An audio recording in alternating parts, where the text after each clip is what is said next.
Namaskar, I'm Ashok Vyas.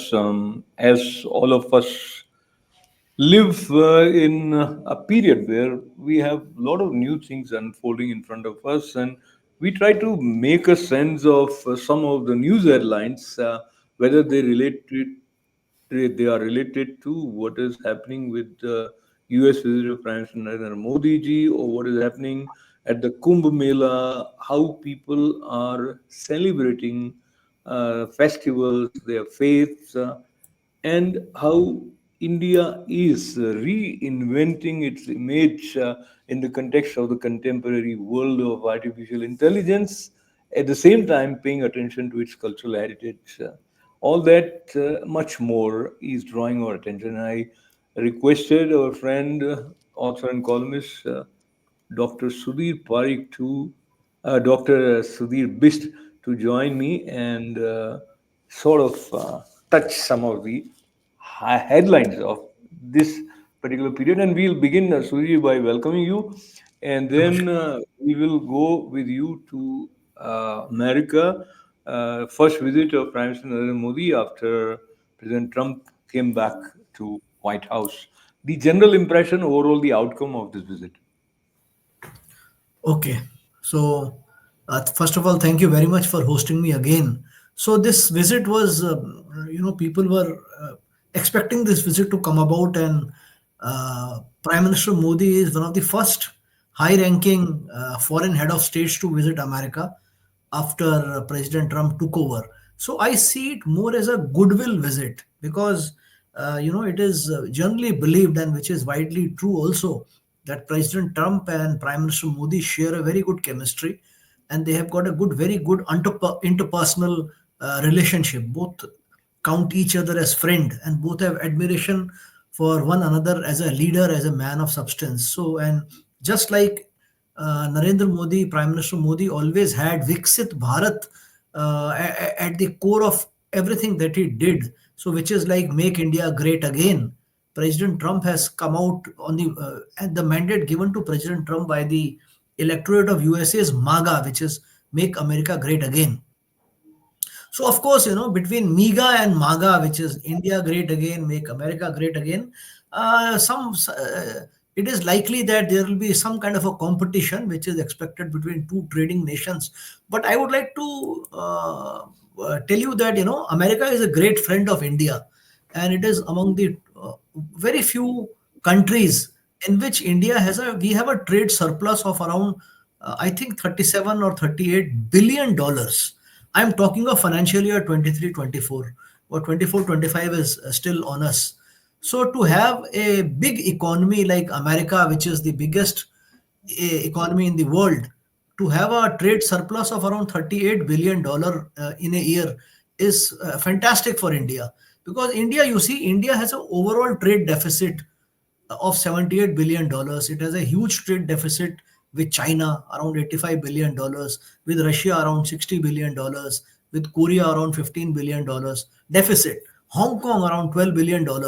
And then to have a friend like America, with which we have a trade surplus of $36 billion, it is so that means we must keep America close to our heart.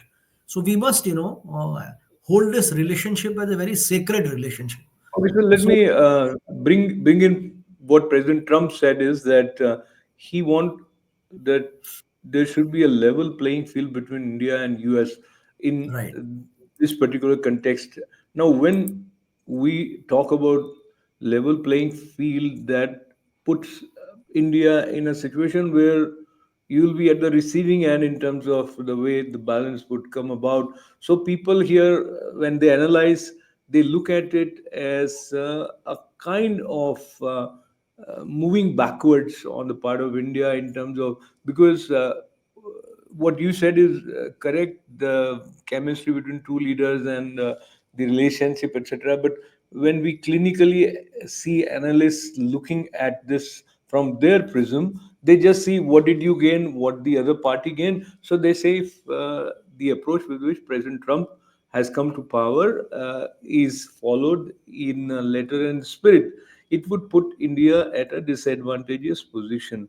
But let me also relate here that there has been significant conversation with respect to defense cooperation, and there'll be F-35 fighter jets that India True. will, is likely to get. So overall, do you see this visit resulted into a sort of a balance in terms of make India great again, make America great again, and is there a potential sort of a tug of war like situation, or the cooperation is likely to continue without anyone feeling sort of weak on their part in terms of what they are gaining out of the relationship?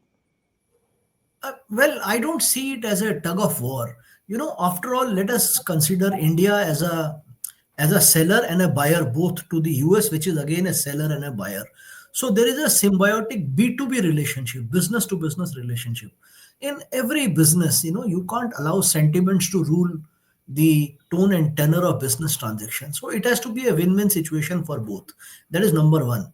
See, I am very proud to be an Indian. I love my country. But if I look dispassionately, see, India is a signatory to WTO, just like US is trying to wriggle out of it. But the fact is that you know why would America not want to have not want to have a level playing field? Let us understand the concept of most favored nation. So India imposes a tariff of around 16 to 17% on the most favored nation. Its list of most favored nations. Whereas America puts a tariff of 3 to 4%. I think it is 3.3 or 3.6. I don't exactly know, but it is, it's somewhere near that. So see the amount of gap between the tariff. So I think it is likely that eventually some kind of a tariff will be there. But what gives me hope and what gives me a lot of solace is that just like President Trump immediately announced tariff hike on Mexico, I think Colombia and China, he did not do anything in haste with India. He has not done it till now. You see, it's because India is so important geostrategically, and India is a democracy. India is a friend of America. America is a friend of India, and there is a great chemistry between the two leaders. See, this is Trump's last tenure. And this may not be Modi's last tenure, because we don't have a fixed tenure for the head of states.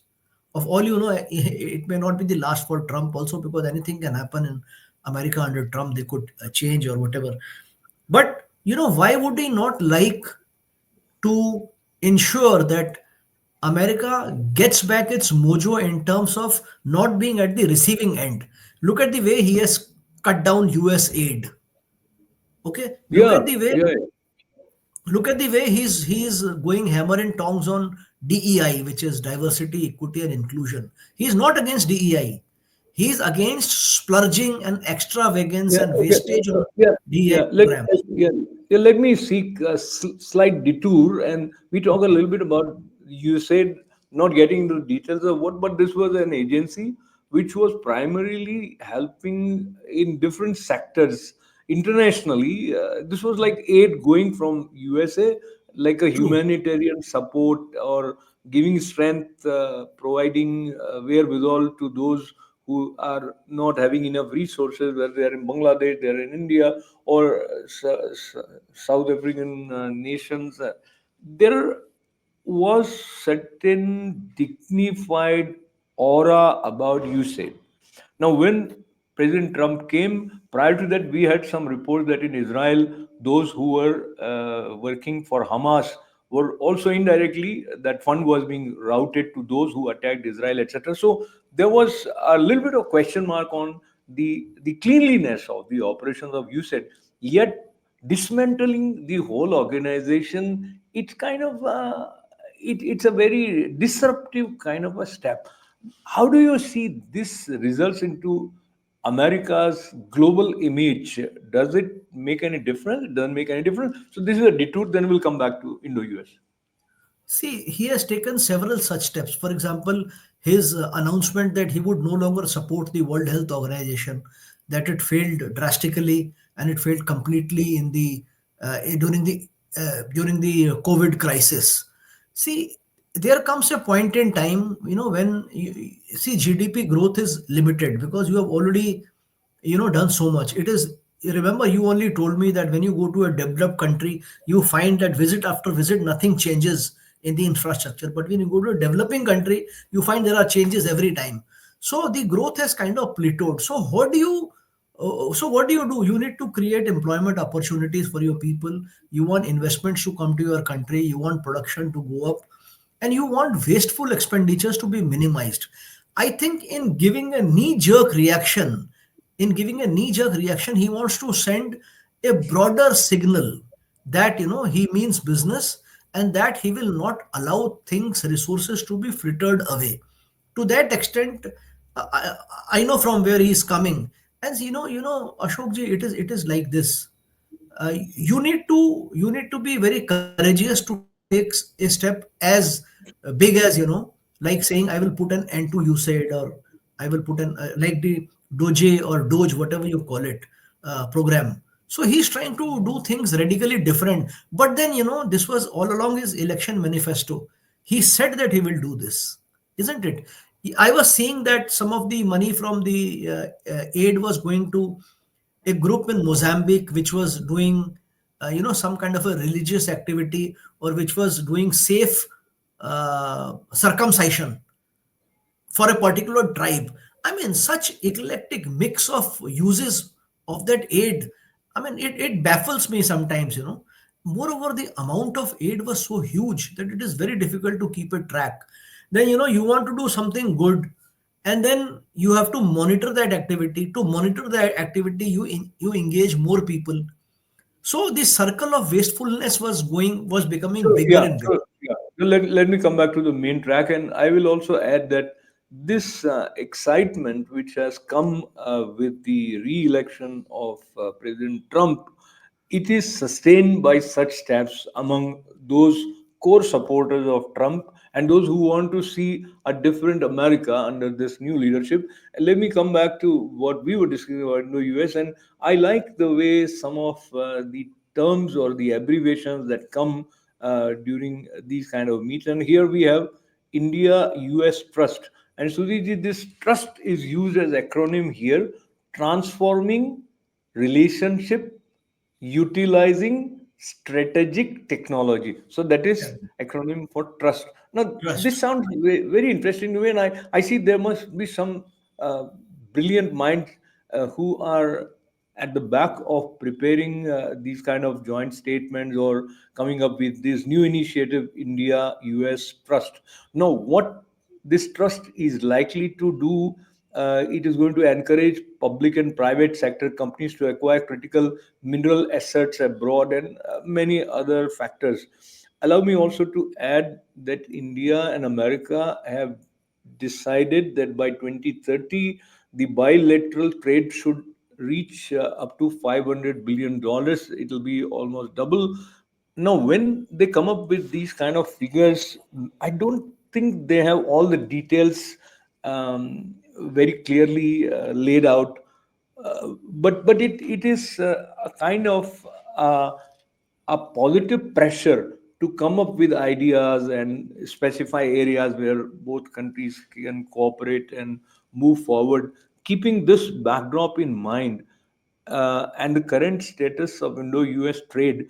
Where do you see Indian companies should focus to capitalize on this new opportunity that is being created? And based on your understanding of the international trade, which are the key areas where Indian entrepreneurs are likely to benefit by this new understanding? Oh, it's a very good question. So I compliment you for such deep study and this good question. See, behind every campaign, there are very brilliant minds. Let me tell you, as an insider, we have a very brilliant minister. He doesn't get so much credit for what he does. It is Piyush Goyal, who's our commerce minister, and he's a kind of a person who combines in him the economic skill and the finesse of a chartered accountant when he comes up with such great ideas. And it's very good that he's the trade and commerce minister. So doubling the turnover to 500, doubling the trade between India and US to $500 billion is not difficult. Actually, if you ask me, by 2030, we are at around 220, 225. And as I told you, the it's a trade surplus in favor of India. So even to erase this surplus is not tough. Let us take the case of LNG. So our largest trading partner. So I'm giving you first the American side of perspective, because I'm sure this program is going into the houses of a lot of American Indian citizens. So LNG, the largest trading partner of Indian LNG is Qatar. Okay, so now America also, the drill baby drill campaign by Trump means they will a lot of crude oil and LNG at its disposal. I don't see a major challenge if our source from Qatar slightly shifted onto US, because in any case from LNG from Qatar also, Exxon Mobil is a major player in the deal. Exxon Mobil in Qatar in that LNG deal, it's an American company. So there also America gets some kind of a benefit, whether it is in terms of the profits to Exxon Mobil and tax to the exchequer. So second thing which I see is, see, there are so many, unless you have a close cooperation between companies, it will become impossible to be ahead in the race. For example, the mining of minerals. Mining of minerals, in in providing the mineral mining, the big tech companies or the big giant companies of America, I'm not talking about oil and gas, the other minerals, the rare earth, and so on and so forth.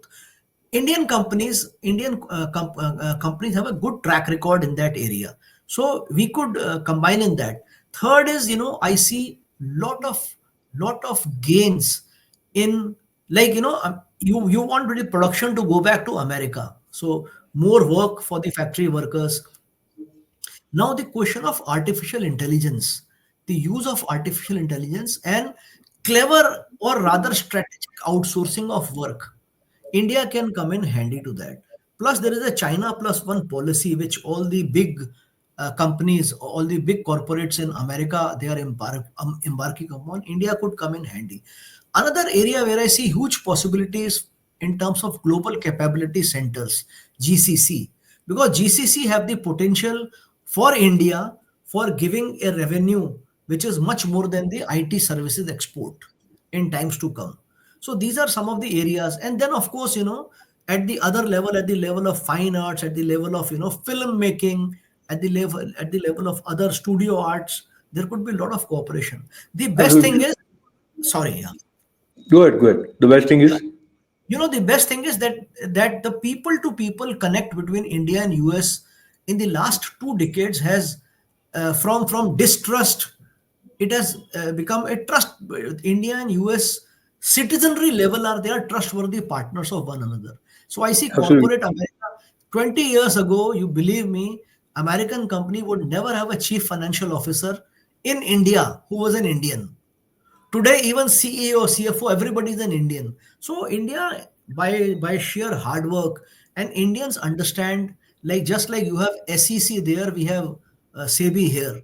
Just like you have, your own Oxley Act, we have our own acts here. So there is lot of commonality in corporate governance and business ethics in India and US. So it's a good cultural fit. It's a very So good now, cultural. absolutely. Now, Sudhir, let me also refer to the joint statement uh, with by both countries, India and USA. There is another acronym which I think is very smart. So they talked about a launching of a new initiative, which is US India Compact, COMPACT, and how they have the full form for compact is catalyzing opportunities for military partnership, accelerated commerce and technology. I like these kind of abbreviations which are not going away from the core focus. And I will not get into the details, but they have about defense, they have about trade and investment, as we discussed, they have about energy security, they also talk about technology and innovation. And as you were mentioning, people to people contact, cooperation, and multilateral cooperation. I want to sort of pause here on people to people cooperation. And many times the news headlines and we get carried away by President Trump's approach that those who have entered illegally in America are to be thrown or are to be sent back. And there have been two flights with illegal Indian migrants sent back. And when we read about these news, many times this is portrayed as if America is acting against India, which is not the case. I want you also to share your thoughts on this. If you are breaking the law of any country, and if the country stands to enforce its laws, it is not going against any other country. It is just protecting its own interest in the way that are that deserves some praise rather than criticism. But I see a lot of Indian press writing about the way they were mishandled. I agree. If I don't have all the details, but why should they be chained? Or if there is a sick gentleman, why should they treat him in a way which is not being respectful to his? And yet, the larger issue, I would say, it is not against India. That how do you see? Because the more I read the press, it is like being made to see as if Modi is doing nothing, or India is not getting proper respect from America.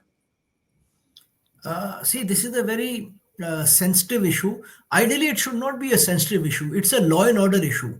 There are people who want to enter our country illegally. So, what do we want to do? We want to throw them back. It's very simple. So, America is the land of opportunities. Everybody wants to go and stay in America. But America, it should depend upon whether America wants you or not. So you should go through a legal way with a proper visa, and you can't be going on a tourist visa and then wanting to look for a job and settle there. So I think America is very much in its right, and it is not that America has done it only for India. It has done for all other countries. For Colombia, it has done. For Venezuela, I think it has done. For Mexico, it has done the same thing. Now the question which is being raised, and these are not public is not talking about it. It is the mainstream media and the political parties, essentially the Congress party, which is talking about it, because every political party wants to put the government in a spot, the opponent, but see, it is like this. So first question is, why are the planes landing in Amritsar? Because Amritsar airport is the nearest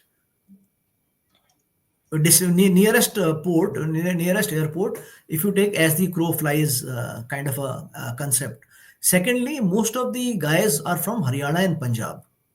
Okay, they are from Gujarat also, but if you take Haryana and Punjab together, they outnumber the Gujaratis. So it has to land logistically. It has to land in Amritsar. But you're saying Amritsar is a holy city. Why are you defaming the holy city? I find this kind of allegation very stupid, highly stupid logic. Because most people belong to Punjab and Haryana. So it has become an industry that Another thing, I was seeing the profile of people who have been extradited. They are not people who are unlettered. They are all educated with some college degree or at least intermediate degree. Some of them are soldiers, for former police personnel. Some are former central armed CAPF employees. Some ex soldiers. They are well entrenched people in the society. They have spent 40 lakh, 50 lakh, 60 lakh, 80 lakhs, knowing fully well that what was the risk which they were uh, taking when they were going to US. Now they have been extradited. I ask you a question. Suppose their legs are not chained and their hands are not handcuffed. And so all illegal people who are, see, this is a criminal activity. So let us say 120 people who have indulged in a criminal activity in a plane, they can create a ruckus inside plane. So it is but natural that you need to handcuff them. See, as far as the question of, if one Sardarji wants to take out his dastar, so I agree to that, religious sentiments must be respected. So, but I would like to say that this was more out of lack of knowledge than for hurling an insult upon the person. So I think this is hulobulo is much ado about nothing. I think America was within its rights to handcuff them, to change them, and send them back to from where they belong. Yes, Sudhir, somehow, as the expression goes, we are almost out of time, but I quickly want you to touch your own city, Delhi, and new CM is not yet announced, or it's taking so much time, and then Aam Aadmi Party is criticizing BJP for not being able to come up with the name, etc. Uh, do you see this reflecting poorly on the part of the leadership of BJP, though they gained enough seats in yet no CM announced yet? This is slightly disheartening, to be very honest with you, because normally in a vibrant democracy, the elected MLA should meet and they should elect a leader. So this exercise should have been over in maximum 3 days, 4 days, max 5 days, and today is, I think, the 10th or 11th day. So I think BJP would do well, because there is a feeling that ultimately the CM is somebody who will be handpicked by the top leadership. So these are not very. This doesn't make very good optics for BJP. That's my view. I think they should not do such a thing, because it doesn't augur well, you know, for their image. Absolutely, I agree for your candid opinion. And as we conclude, very soon after Shivaratri, Mahakumbh, as the term is being used for Kumbh now, would be closing. What do you make out of the crores of people taking dip in Sangam, and uh, in the era of artificial intelligence, internet, etc. Yet the uh, the root of India's spiritual cultural heritage, it is intact. I think it is vibrant and it is drawing people. Very briefly, your impressions about this. See, as Dr. Radhakrishnan once said that, where science end, religion begins. So we have a concept of our prarabdha, and we have a concept of purusharth. I think you took it up in one of your earlier programs also. So we are a deeply philosophical society, and the ultimate aim of every sanatani is moksha. So we are deeply spiritual people, and we do believe that the rituals which we have, the religious rituals and ceremonies which we have, they contribute a lot towards achievement of that final goal, which is to be one with the uh, Paramatma, to be one with Sachidanand. So Kumbh has had a place in the hearts of India, not from today, but for so many centuries. And there are all scientific evidences to prove why Kumbh happens, why only that particular date, why it happens in after 12 years, what is Mahakumbh. If you put all your AI and put it all together, you will find that the dates chosen by our rishis and munis, they would completely validate what they gave us centuries ago, from centuries ago. So Absolutely. So, so yeah, so India we'll is a have, land of modernity and spirituality, and we go hand in hand. absolutely. On that note, we leave with this sense of uplifting balance, which definitely proves that India is not just thriving, it is also thriving. And Sudhirji, thank you for joining for Thank you. this wonderful session. Thanking him and thanking all of you with lots of wishes. Namaste.